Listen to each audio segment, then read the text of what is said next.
my name is Emily Christ, and I'm doing an interview project for one of my classes. And I'm here with Fred, Eric, and Martins. Yeah. We're doing a group interview and also mixed with problem-solving interview.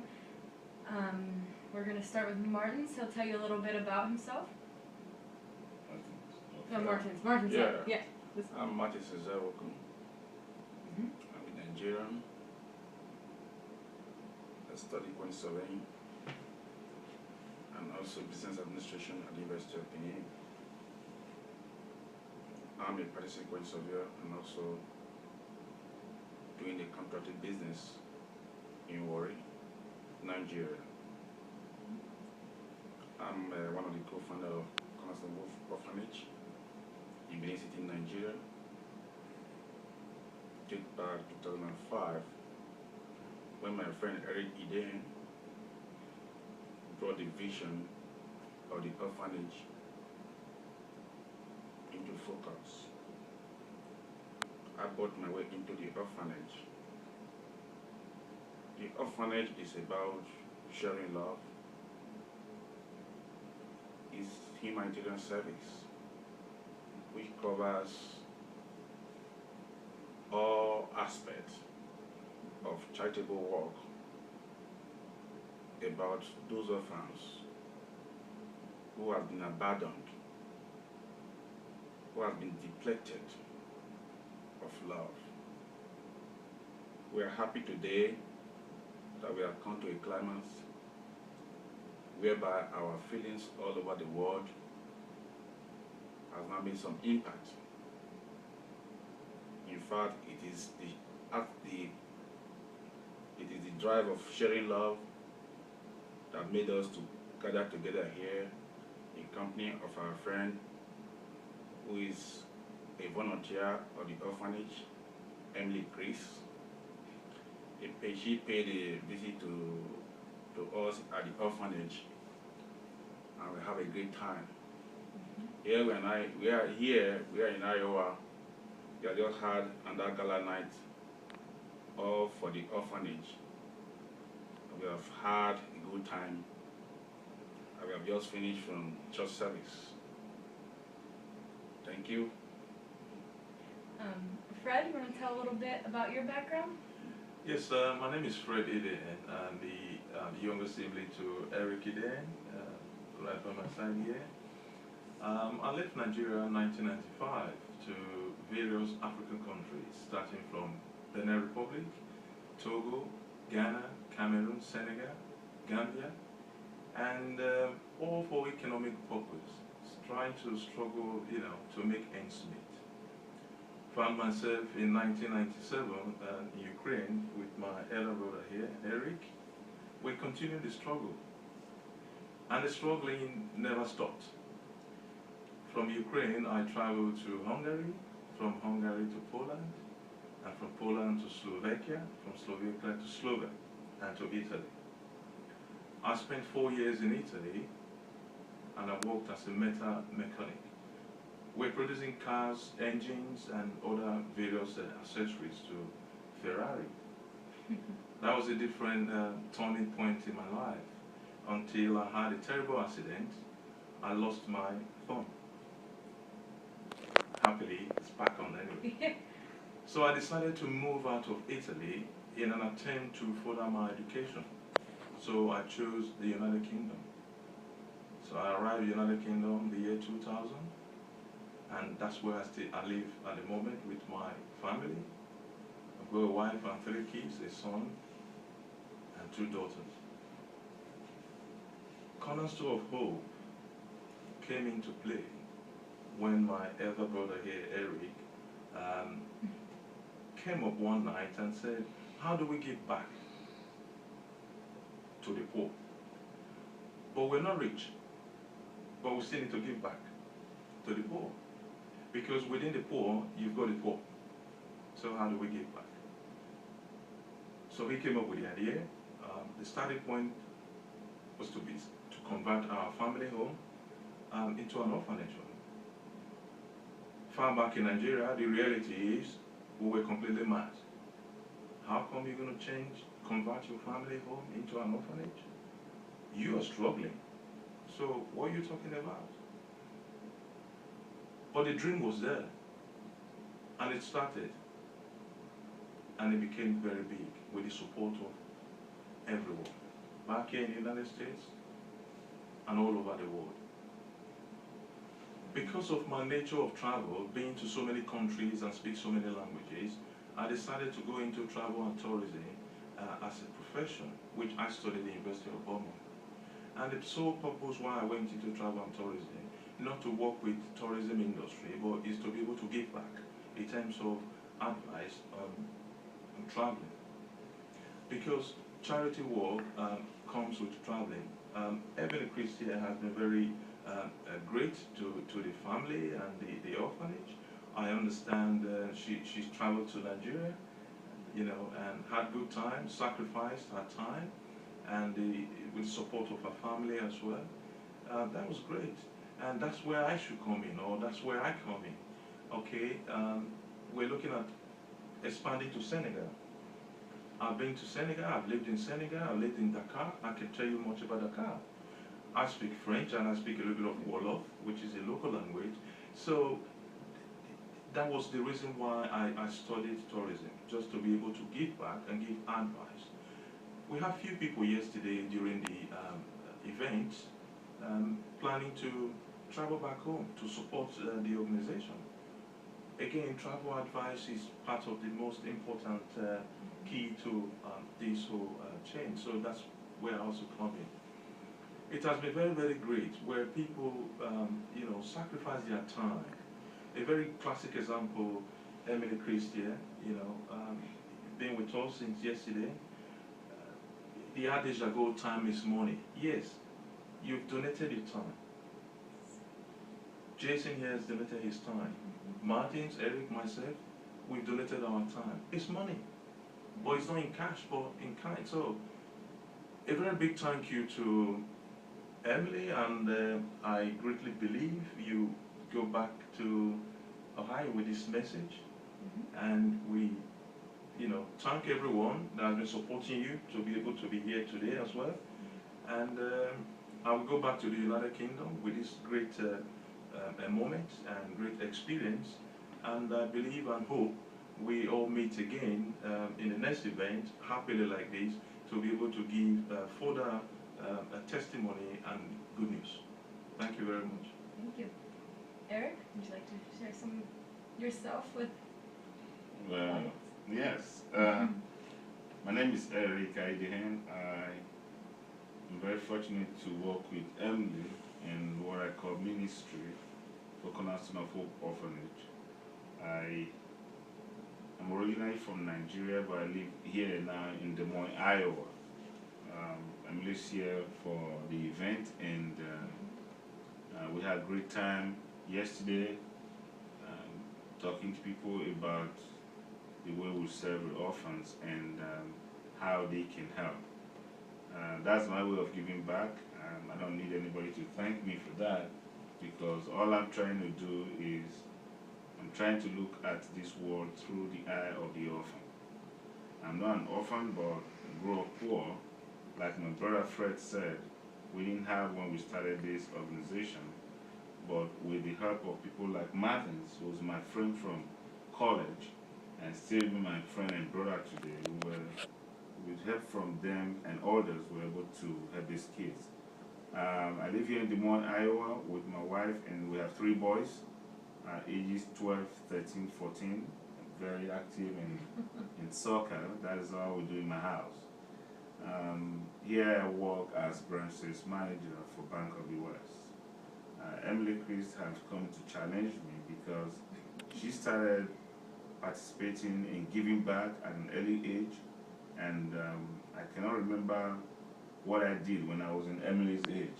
But I know that I never thought of traveling anywhere to help anybody, because at that age you think of receiving and not giving. So this is a challenge. It's called call to action for all of us to follow and learn from the example that this young lady is setting for all of us. I hope that whatever interview we're going to do today will go a long way to help her in her schooling and make her become a successful adult and be able to give back more. Because to whom more is given, more is expected to. So, That's very true. okay. Our first question for Martins is maybe how do you handle stress and pressure in the workplace? Yeah. My experience about stress and pressure in my office is stress and pressure associated with construction, because in a typical Nigerian setting, the construction industry is laden with people who basically who doesn't have a formal education, coming to the lower level of the organizational structures. Then at the top management level, where you have the project manager, the supervisors, those ones has sound education. Managing those ones in terms of stress is very, very minimal. The stress level is minimal. But when you come to the tradesmen, that is the tradesmen, the artisans, those were the stress level, because they are used to a particular work day in, day out. Managing them becomes less stressful. But the most difficult one is the unskilled one. You know, in a Nigerian context, the technology of managing a typical site in terms of machinery and other equipment are obviously not there. Most of these constructions are done manually using the basic construction technology technique. You can give instruction to a particular workman. You come back, that instruction is not enforced. Your stress level is building up. Then your client has given you instruction that a particular wall, a particular line has to be straight. You have given that instruction, but when you come back, that instruction is not properly done. Stress level built up. And how do you deal with this stress level? Then we have some competent supervisors who are used to dealing with this kind of situation. Then you transfer their responsibilities and use a feedback technique. So sharing responsibilities and getting feedback, it helps you deal with your stress. So the feedback technique is this. This is the task and targets you are to achieve between now and end of the week. Please, everything has to be done according to the specification, according to what you have in the drawing. With that, your stress level comes down in terms of managing that aspect of the job. Thank you. Fred? Yes, I'll just give, to answer that question, I will use my workplace example to throw light on it. I work for Transport for London. We manage the ambience of trains, stations and depots. That means keeping trains clean and station clean. You understand the train moves, but the station doesn't move. Train moves with time. People need time to go to work. So you want to be at the train platform, station platform at X time for train to move from location 1, location 2. Then it's time to customer service. You've paid for your ticket. You're on time 7 o'clock. You want to be at work 7:30. The train should be there. When the train is not there, you are late for work. When you're late for work, you're in problem with your employer. So it builds up. Then you lay a complaint. The complaint then comes to us. Then my governor will then ask, why? What happened? All the 5 whys will come. Now, stress. What is stress? It's relative.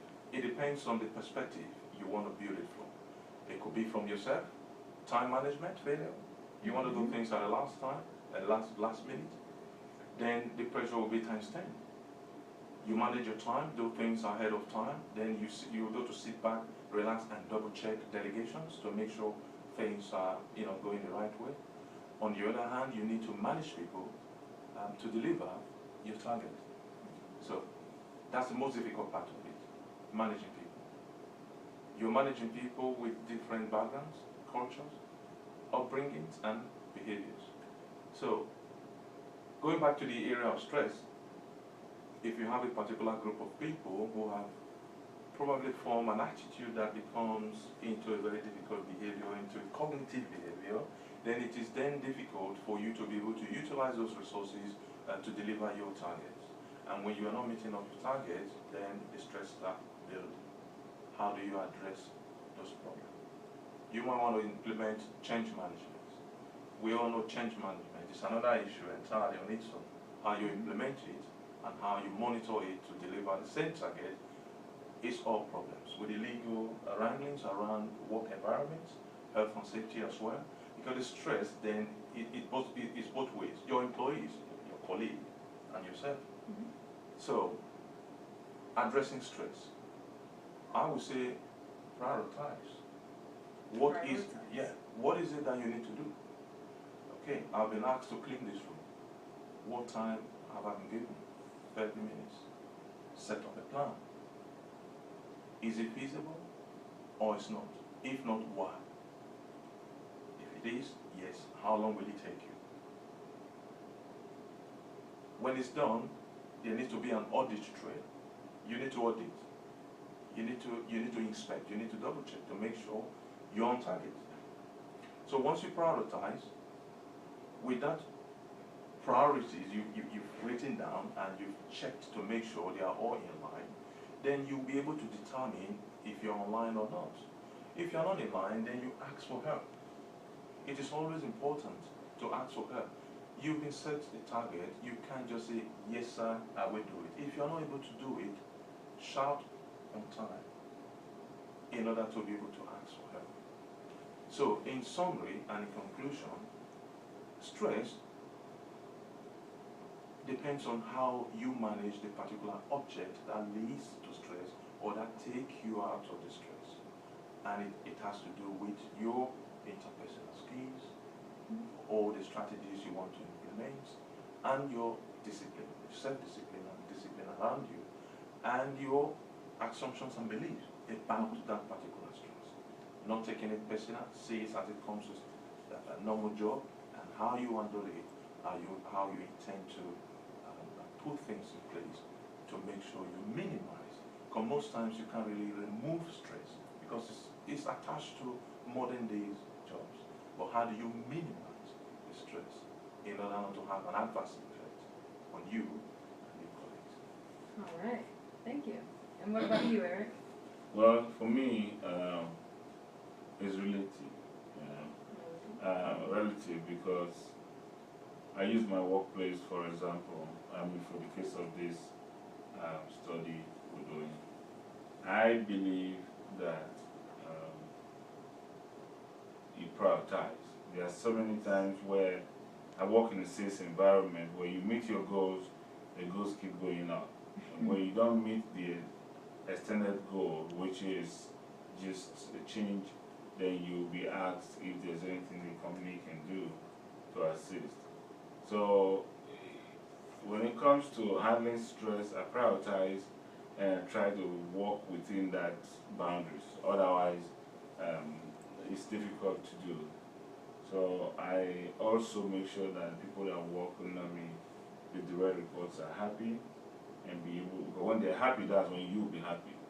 If you don't get their job done well, you're not going to be successful. So, All right, that's my answer.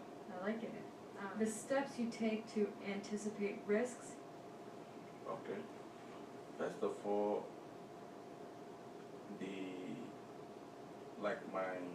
if I have to, let me draw a close example from my work. If we are planning for a job, first of all, you have to do a budget. Budget? Yeah, proper budget for your project. You do a proper budget. What's the next step? Then that budget you plan for professional planning. Okay. You know, and I would know your professional planning. You do your operational planning. Planning. Then you provide a a substantive checks and balances. Checks and balances, okay, I like that. Yeah. So, in managing a project, you put all these factors into place. Then you can set it Minimize down, risk. minimize risk. Okay, good. No, risk itself has different level of risk. See, though I cannot actually reflect on my background in risk management, but the appropriate step you take in managing your risk is do a proper budget for everything you are doing. Then, so that the quality control of that process has to follow. Brad? Yes, I will use the 2012 Olympics again to set a very good example to this particular subject. While we were preparing for the 2012 Olympics, we had a committee meeting, and it was subject risk. And what was the risk? In the process of preparing, what would be the possibility or the foreseen problems during the time of Olympics? And one of the problems came up straight away was staffing issues, because everybody wants to watch the games as well. So are we going to have people calling sick that period? The answer is yes, because it's a moment everybody wants to capture. So what do? Contingency plan. So we had 4 agencies, set up different mobile teams, ready to draft in staff. When people call in sick, then we call agency 1, can you get us A to come in and cover B? Because we can't afford not to be able to showcase to the world 2012. We must get it right. Right from the Queen to the Prime Minister to everybody, we must get it right. We look after the transport system. We must be able to know what the risks are. And the key risk there was staffing issue. When there are no people to clean the stations or trains, under health and safety, the trains are taken out of service. So the contingency plan was get an agency to minimize and mitigate against that. Okay, so to minimize risks in that situation, you got together, discussed all of the risks that could be, and then you got an agency to look at these risks, and they helped you prepare for what you could do in those situations. Yes, labor Oh, distribution. good. Yeah, labor distributions, I like that. Eric? Yes. How do you try to minimize risk? You can talk about the bank or the orphanage. I'll talk about, I'll use the orphanage for now. I like that. Yes, there are so many risk factors associated with raising kids that are termed to be orphans or called orphans. When we started this ministry, the orphanage, which of course none of us had prior lives experience in working an orphanage or starting one, so we knew we were vulnerable, and we knew it could be a risk because we knew the risk would be much if nothing is done about it. So the way I would just name certain things as risk. For example, giving a child to a wrong person who you didn't do background check on. Not following up with these kids when they are already after being adopted. You don't know where they end up, how they're doing. Staff coming in saying this is an NGO, so it is a non-profit organization. Therefore, if I take food or steal things from here, it is my right. Stuff like that were risk factors. Or the government, a government that is full of so many bad behaviors. If you don't look deep into your values, you fall into your trap and you start acting like that. So those risks were there, we identified, we knew about it. How did we overcome those, or how do we plan for them? Was one for that of the children, given to the right parents. We make sure we work with the ministry officials or the government officials, and as well as an attorney. We don't want to get sued, so we use that as a double-edged sword. One, so it can help us get the keys to the right people, and it will help us be able to avoid being sued. The second thing we look at is training our staff to make sure they know the right thing to do. And the third one is working with government officials to make sure that they do their own part of the job and not just we doing it. It's a two-way street. If we do our own, then the purpose is defeated. I'm just touching the bullet points. I know when I it's like meant it, to yeah. do. You're doing it. Another way to minimize risk is make sure we take the kids to school. We know that when they're coming from the street or wherever the destination is, they have some emotional problems, they have factors like not even knowing how to read and write. So we make sure we send them to private school, even though it's expensive, but it does provide them with the one-on-one training or education that will help them succeed when they now compete with kids who started school right from kindergarten. So those are ways we make. Then another way to minimize risk to make sure we give adequate immunization and we follow up with whenever due, we make sure they get the next vaccination. Safety. It's very important to make sure the kids are in a safe environment.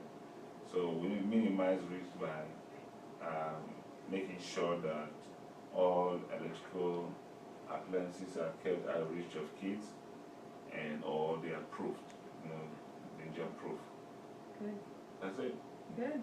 Love it. Well, I'm so glad to get to do a group interview and to see how different people would solve some different problems within their work environments. So glad to be a part of this event that happened over the weekend and to know these guys and the good things that they're doing for, children around the world without homes. Thank you so much. Bye. Thank you. Bye-bye. Thank you.